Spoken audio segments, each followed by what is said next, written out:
আপনারা দেখছেন দৈনিক মনুকণ্ঠ।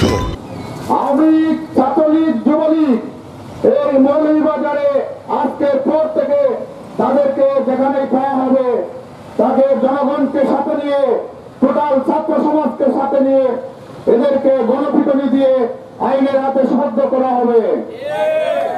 বাংলাদেশ জাতীয়তাবাদী ছাত্রদল থেকে আজকের এই পর্যায়ে হেঁটে হেঁটে পা পা করে সেই জাপানের ছাত্রদলকে তিলে তিলে লালন করে আজকের অনেক বছর অতিবাহিত হওয়ার পরে যখন আপনাদের সামনে বক্তব্য রাখছে তখন নিজেকে স্বাধীন দেশের স্বাধীন নাগরিক হিসাবে একমাত্র অর্জিত হিসাবে নিজেকে গর্বিত মনে করছি।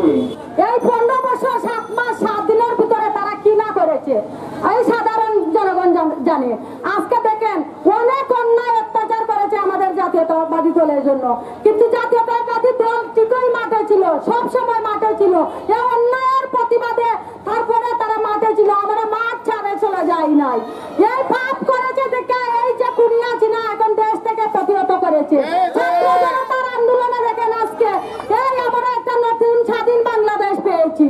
এই বাংলাদেশ গড়ার জন্য আমরা সাধারণ জনগণ ওই হিন্দু বুদ্ধ মুসলমান খ্রিস্টান সবাই একত্রিত হয়ে আমরা হাতে হাত মিলে আমরা কাজ করে যাব।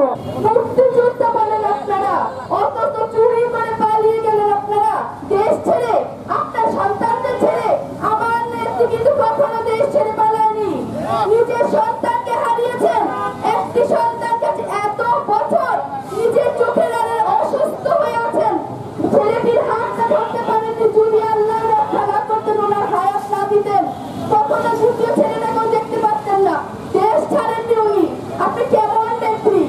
আপনি না দেশের স্বাধীনতার আপনি একমাত্র উত্তরাধিকারী, আর কেউ উত্তরাধিকারী নাই এই দেশের।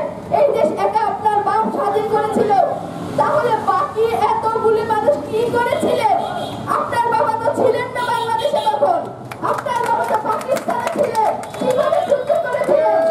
আপনারা বলেন আপনারাই যুদ্ধের প্রধান, অথচ দেখেন আমাদের যে দল, যার নেতা হচ্ছেন জিয়াউর রহমান, উনি ছিলেন পাকিস্তানের সেনাবাহিনী।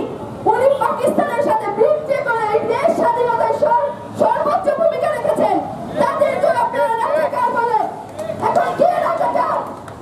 আমাদের এই দেশের স্বাধীনতার ঘোষক যার দিয়েছিলেন, যে 3 বারের প্রধানমন্ত্রী, তাকে আপনারা জেল খাটিয়েছেন।